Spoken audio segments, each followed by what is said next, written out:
Parang inaantok pa kayo? Excited ba kayo sa ating party? So, wini-welcome ko ang lahat para sa ating 16th year na dito sa Alpha. Hope yung ating union officer talaga nag-effort sila para doon sa ating mga papremyo. And then also, from management, meron din tayong mga raffle later. But siguro sa ngayon, nagpapasalamat kami at nakarating kayo lahat dito. And hopefully, hanggang gabi, mag-enjoy tayong lahat. At ipagpatuloy natin yung maganda nating samahan dito sa Alpha Alianza.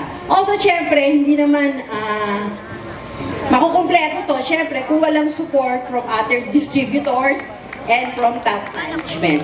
Later, our top management din sa inyo, magbibigay din ng inspirational message.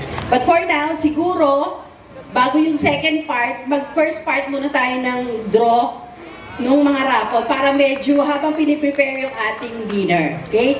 Thank you and good afternoon sa ating lahat. Thank you very much, Miss Mila. Ayan. So, as we